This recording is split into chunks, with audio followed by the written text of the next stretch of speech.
in 100 years, people will still be listening to Tom Petty.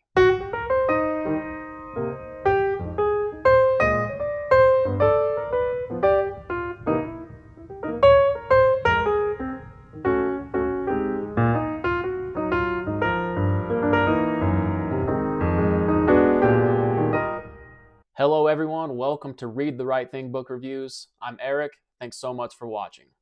This is the channel where I review books that I've read and try to help you find the right thing to read. Today I'll be reviewing Petty the Biography by Warren Zanes. Warren Zanes is an American author and musician. He's also a member of the band the Del Fuegos. He holds a PhD in visual and cultural studies from the University of Rochester. This year he released a book on the making of Bruce Springsteen's album Nebraska. And I reviewed that book a few months ago and I really loved that book. And I highly recommend it if you're at all interested in music making or the creative process. I'll put the link to that review in the description. After I read Nebraska, I knew I wanted to read and review his Tom Petty biography, which was released in 2015. I'm a much bigger Springsteen fan than Tom Petty fan. However, growing up, I listened to Tom Petty way more than Bruce Springsteen. I didn't become a Bruce fan until much later, but now I'm a much bigger Bruce fan than Tom Petty fan. And I never listened to full albums back then, so I only really listened to the singles, whatever the radio was playing or what my parents played. But I've always really enjoyed Tom Petty's music. I just never knew much about the guy or never really delved into a lot of his unpopular music. As a kid growing up in the 90s, my choices in music basically came down to whatever my parents listened to. And back then, they listened to their music on tapes and CDs, especially when we were in the car. My dad had this ratchety Honda Civic with no AC, but it could play tapes. One of my earliest musical memories is listening to a mix that had Free Fallin', Runnin' Down a Dream, and a few Queen songs like We Are the Champions and Crazy Little Thing Called Love. For a solid couple of years, that tape got a lot of play, whether we were driving in the snow or the summer heat. Anytime I hear Runnin' Down a Dream now, I think back to that Honda Civic and how you had to crank the windows up or down. And I remember the sound system just being incredible. It probably wasn't, but in my mind, music has never sounded so good. Back then, we didn't have the CD or the real tape, or at least I didn't have access to those things. So I had no idea what Tom Petty even looked like.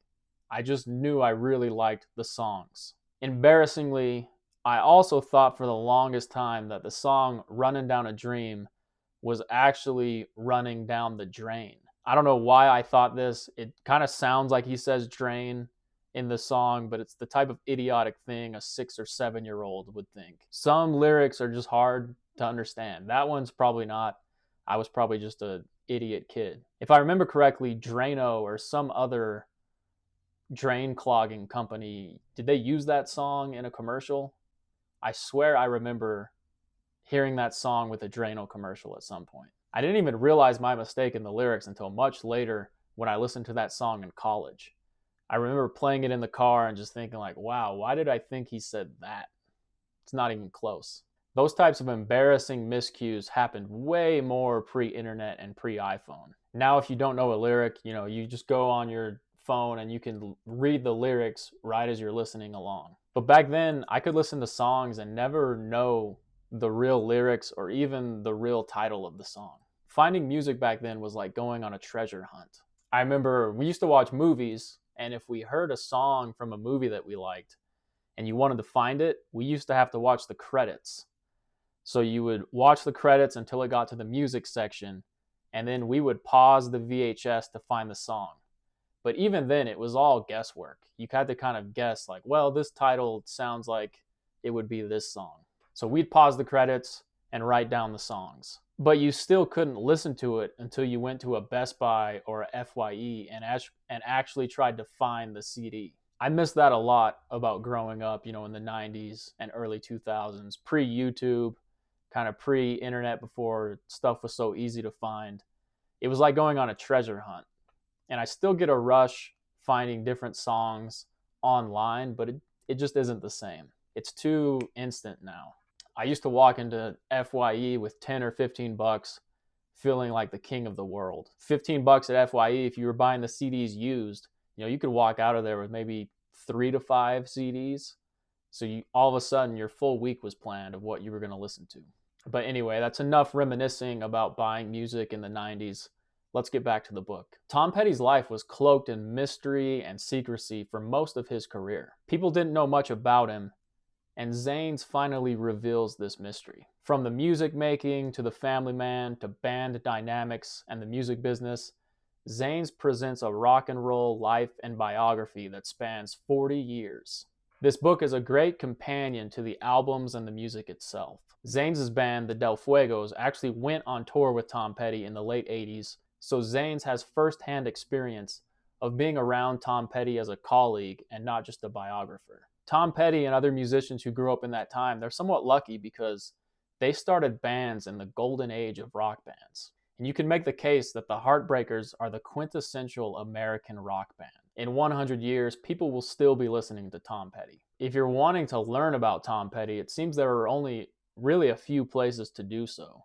A few documentaries, a companion book to the Peter Bogdanovich documentary, and also this book. I haven't seen the Peter Bogdanovich documentary, but I did just watch the documentary on the making of Wildflowers, and that documentary was released in 2020, so it's still fairly new. So why should you read this book instead of just going straight towards the documentaries? Well, let me tell you. The documentary is something like 4 hours long, so you could probably read the book in as much time as it would take to watch the documentary. Zanes is also a great writer, capturing the essence of Tom Petty. He balances being a fan, colleague, and biographer as well as anyone could, and his words really add to the story. I love to read biographies and memoirs about musicians, and I've already reviewed several on this channel, from Springsteen to Brandi Carlile. Some people may find that learning about a musician detracts from the music, and if you want to enjoy the albums and let them stand alone, I totally get that. But in my opinion, learning the backstory of albums and songs is fascinating, especially of songwriters who have something to say. It just enhances the musical experience. The book briefly mentions a musical theory of active versus passive bands. The theory belongs to Los Angeles Times film critic Robert Hilburn. Passive bands can make enjoyable music, but it's the active bands that are the backbone of rock and roll. These active bands have something to say, but sometimes the active bands suffer commercially because you have to pay attention. You have to think to really get it. Robert Hilburn says this of his theory. Passive bands can do enticing work. Boston's more than a feeling, but the artistic heartbeat of rock rests with the more challenging active outfits. Bruce Springsteen, Elvis Costello, Tom Petty, Talking Heads, Patti Smith, The Cars, Devo and The Clash. While they welcome sales, the primary intent of active rockers is to say something, and to say it with the individuality that is at the base of all worthwhile art. The trouble with most active bands from a commercial standpoint is that you have to pay attention to the music to fully appreciate what's going on. The surfaces can be noisy and intense. You may even have to strain to understand the words, and there isn't always just one interpretation. The aim is to make you feel and consider, get involved. This involvement was once prized in rock. During the key 50s and 60s periods, Elvis, Dylan, the Beatles, the Stones, the Who, Hendrix, the Kinks, Joplin all teased imaginations. They stepped away from the pop norm in a way that invited you to weigh your own attitudes. But adventure has become a commercial liability in the 1970s. The emphasis is on groups that do all the work for you, thereby taking true involvement out of pop. The god of AM radio is accessibility. Anything challenging is shunned by program directors. The technique of passive outfits like Toto, Boston, Foreigner, Kansas, and Styx is to reduce all challenge and mystery so that a listener can absorb the music as easily as the handsome photos in a glossy coffee table book. In my opinion, Tom Petty and the Heartbreakers, they toe this line that's a good balance of active and passive. A lot of the songs on the surface have the accessibility of a passive band. But once you listen a few times and start to listen to the lyrics, the songs, they get more active. They have multiple meanings. I found that a lot of musicians, they share common backgrounds, poor upbringing, maybe an abusive or distant father, and also a drive to succeed. Petty's musical life was a massive success most of the time. He still had his albums that didn't sell well or the songs that the fans didn't enjoy as much in the moment, but overall, he had an incredible career. The life, sadly, was not as successful. Tom Petty battled anxiety, depression, drug addiction, and isolation from friends and family. You can't help but wonder if the trade off for massive musical success was a difficult life. Petty's grandpa married a Cherokee woman in Georgia and moved to Florida to escape the harsh reality that it was very difficult for Cherokee women to navigate an American life. Florida represented this sort of western, swampy frontier where the outcasts went to build a better life. Petty's father moved to Gainesville and married a fair-skinned woman after serving in World War II. And that's where Tom Petty grew up. He grew up poor in Gainesville. Petty's father was mean and abusive. His mother was sick and bedridden for most of his life. Tom Petty got into music after meeting Elvis and witnessing the Beatles invasion. His uncle worked on the set of movies, and he was one day working on the set of an Elvis Presley movie and invited a young Tom Petty along. After Petty met Elvis, he traded in his slingshot for a collection of Elvis 45s. Here's the section of the book that comes pretty early on where Tom Petty meets Elvis. They say Tom Petty's uncle, Earl Jernigan, had one of the rubber costumes from the creature from the Black Lagoon hanging in his office. Jernigan worked with film crews that came to Florida for location work, so it's a possibility. He was from the North, a little different than the other men in Petty's world. The others were crackers, rednecks. There were a few different words for them. Jernigan was different and didn't always suffer the others with grace. He married into a crazy fucking family, and he knew it, and he stayed away from it, says Petty. So I didn't even know until years later that he was in show business, doing television, doing movies, 110 episodes of Sea Hunt. I had no idea. I'm bitter about that I wasn't better informed. But he didn't want to have anything to do with anybody in my family, and I can't really blame him. Jernigan's wife, Evelyn, Kitty Petty's older sister, broke form the day she came to ask if Petty, 10 at the time, wanted to join a few of his cousins and meet Elvis Presley. The star was in Ocala filming Follow That Dream. Petty remembers a line of Cadillacs, every one of them white, pulling up on Ocala's main street. Men with pompadours and mohair suits stepped from the cars, as if the whole thing was choreographed. When Elvis emerged, he was otherworldly in his beauty. You could dress up the star's entourage to look just like him, but it would only underscore the contrast between Elvis and anyone around him. Presley's was a freak beauty. Jernigan made introductions, and Elvis shook Tom Petty's hand. The boy stared up at the star, unable to do more than that. Fans were everywhere in the streets of Ocala, making it difficult for the filmmakers.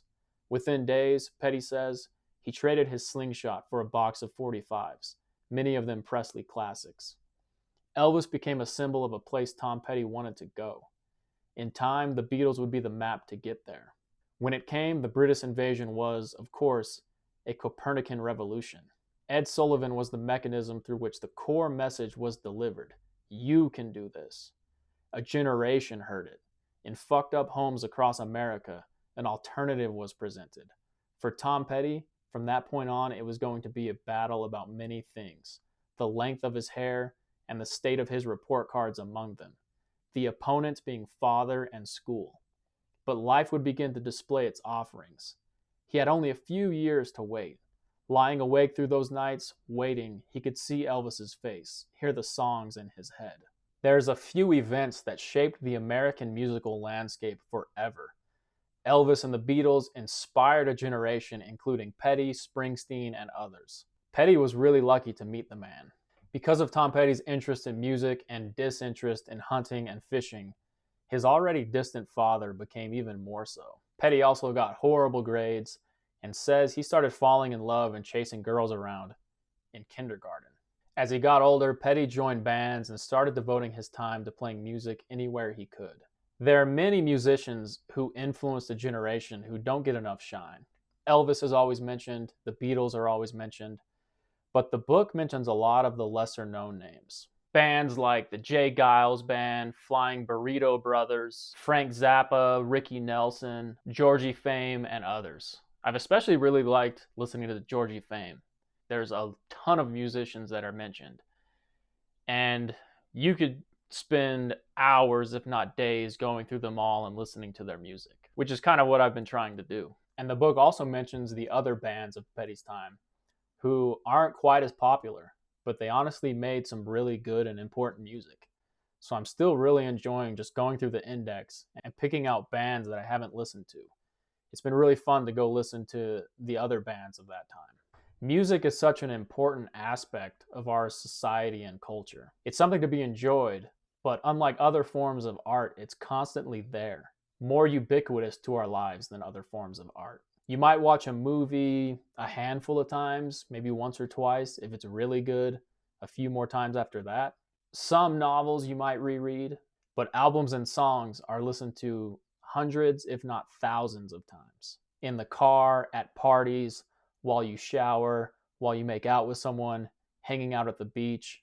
The music is everywhere. Tom Petty's music is a companion for a lot of people, me included. Even though I wasn't even born for the first half of his career, the music still has an impact. The songs have a staying power in the American consciousness. Go to a bar or a party anywhere in America. Play American Girl or Won't Back Down and watch how the energy lifts in the room. Guaranteed, someone, if not everyone, will start singing along. So after seeing the success of certain bands, and especially the Allman Brothers, another band from Gainesville, Petty decided that it was time to stop playing the clubs and the bars and get a record deal. It was actually a rejection letter from some label that prompted the band to drive out to LA to find a record deal. And they ended up getting one in Tulsa, Oklahoma. Petty's first album actually didn't sell well when it first came out. The album sold way more and gained way more popularity in the UK. The music business is fickle, and it is wild to think that this massively important album was close to just becoming another album lost in the void. But a guy from the label with advertising and radio connections stepped in and helped with the advertising and radio play. And then it really took off. The music business from the 70s is wildly different than how it is today. But good music has a way of breaking through the barrier no matter what, and finding the audience that it needs to find.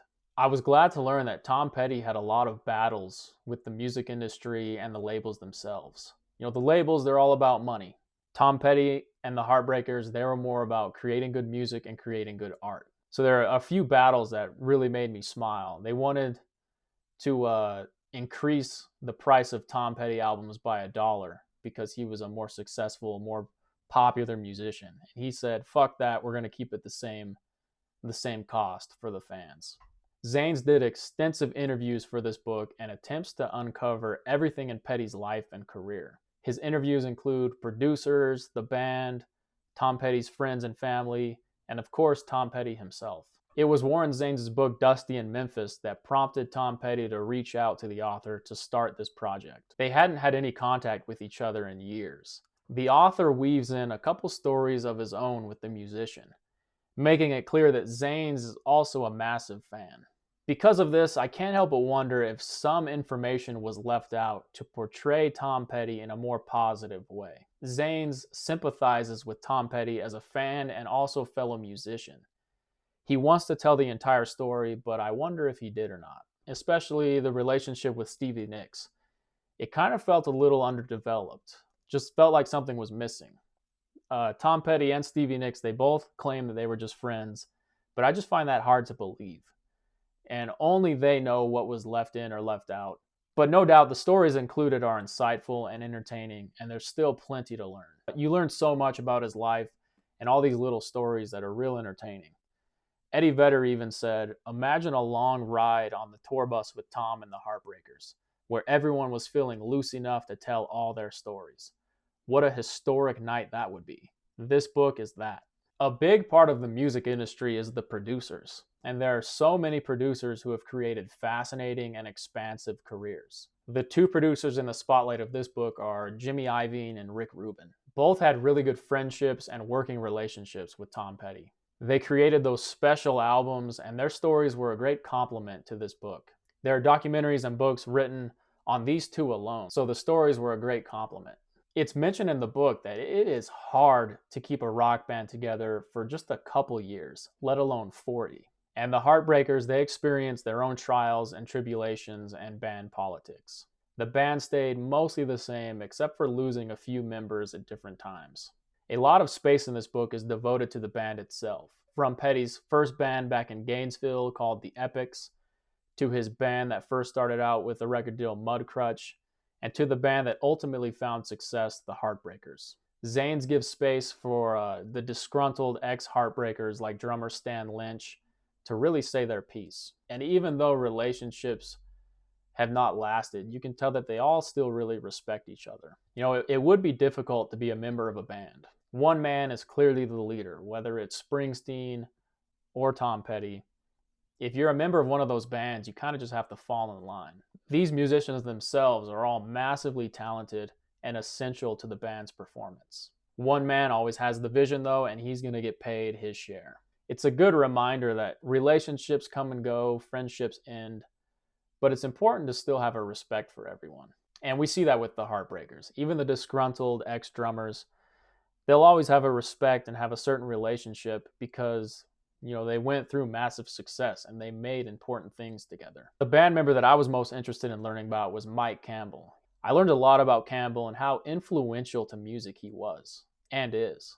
He wrote or co-wrote a lot of those important Heartbreakers songs. He even wrote the song The Boys of Summer, which after Tom Petty passed on, became a hit for Don Henley. The interviews from the band members and the record producers were great, but maybe the most insightful were the interviews with his 2 ex-wives, his children, and his friend Stevie Nicks. His divorce, drug use, and depression are all examined, and those people were the closest to him. Petty and his band members, they were friends, but they sort of maintained this professional relationship.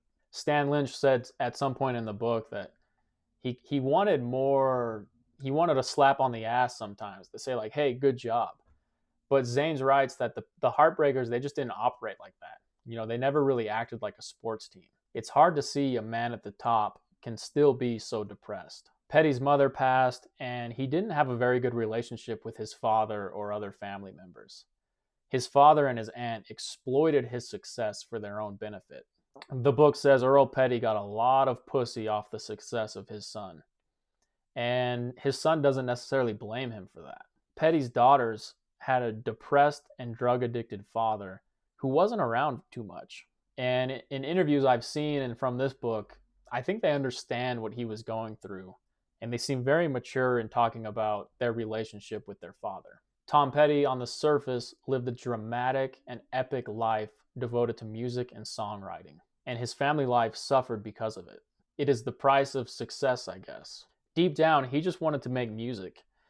I think once you read his story, you see his life was rather simple. Write music, record music, tour. Rinse, wash, repeat. Many people thought Tom Petty was standoffish, too cool, and aloof. But we learn in this book that he was an anxious and depressed man. He was constantly anxious about performing a good show. And Zanes makes a comparison to a nervous Formula One driver. What do they do when their anxiety is just raging? They sit alone and picture the racetrack to get over their anxiousness. And Tom Petty did the exact same thing with shows and set lists. Petty married his girlfriend before he even found success. You know, they kind of married in haste. As he was leaving Gainesville to move to LA, it was a wish of his mother that they get married. And he fulfilled that wish, but they probably weren't ready. And his first marriage was disastrous.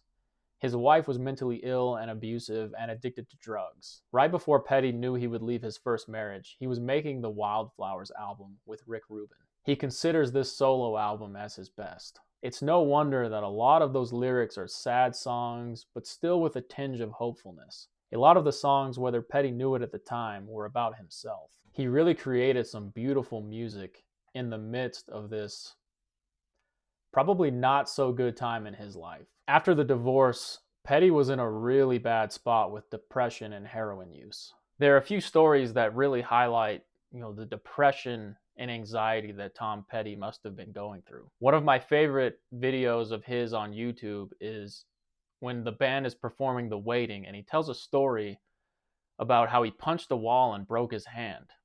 And he went to the doctor, and the doctor looked at him and said, "So you're a guitar player, huh? Well, I guess you're not going to be playing any more guitar, son." He talks about he was just looking at his guitar and kind of strumming, and then he strums out the opening riff to the waiting. It's a very cool moment in the show, and I'll put the YouTube video in the description. But it kind of shows that he had some anger issues, some depression and anxiety issues. To punch a wall and break your hand, you have to be in a certain spot to do something like that. On the surface, he seems just like such a chill, cool, happy-go-lucky kind of stoner rocker. But underneath that, there must have been a lot of issues. The drug use isn't mentioned at all in the documentary. Tom Petty, he didn't want it included in the documentary because he didn't want to promote or sensationalize drug use. So I think it's good that it's really mentioned and delved into here because it's a part of his life. And everyone knows that he was using. So to not mention it would just be a huge disservice to his life story.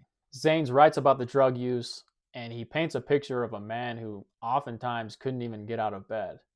But I wonder if there were still things left out to protect Petty. I mentioned before, he is a fan and friend of Tom Petty, so you can't help but wonder, maybe certain things were left out. I get it, you have this rock god, you want to paint them in a good light, but you also want to be truthful to the entire story. So I think in the end, he did a really good job. He mentions everything while probably still protecting his friend and this guy he really admires. I guess the other thing is I wanted a little more on the process of the songwriting and the making of the albums, especially in the later years. But it's mentioned in the book and in documentaries that Tom Petty himself is not really sure where the songs came from. He just kind of plucks them out of the air, or they just kind of spill onto the page. So, maybe there's not much more to it than that. If the guy who makes the music doesn't have a whole lot to say about it, then I guess there's just not much to say about it. But yeah, because of the reverence Zanes shows to Petty, I wonder if only some layers were peeled back. I think Zanes balances being a friend, colleague, and biographer very well. Probably as good as anyone could have done it. But that doesn't mean he did it perfectly. Since I finished the book, I've been listening to all of the albums in order, and I have to say, a lot of his later work and some of those unknown songs are just as good as the hits. I did think his later life was rushed just a little bit. The supergroup The Traveling Wilburys and Johnny Cash eras are only briefly mentioned. I would have really liked to learn more about those eras. However, there was a substantial section to the tour the Heartbreakers did with Bob Dylan, and that was really cool to learn about. Either way, I really enjoyed this book just as a casual fan, and I feel like I learned a ton about Tom Petty and the Heartbreakers. It's been a really fun couple of weeks reading and listening along. And I definitely will watch the documentary at some point. I already watched the documentary of the making of Wildflowers, but I really need to sit down and watch the Peter Bogdanovich documentary. I think casual and hardcore fans will both enjoy this book. Any person who likes American rock and roll music should definitely read this. This book was definitely the right thing for me, and I'm excited to see what Zanes chooses to write about next. So that was my review of Petty, the Biography by Warren Zanes. If you've read this book, let me know what you thought about it in the comments. It's a massive story with tons of information, so I'm sure I missed something. So let me know what your favorite part was in the comments. If you know a fan of Tom Petty's and you think they would enjoy this video, feel free to send it along to them. Thanks for watching, and as always, read the right thing.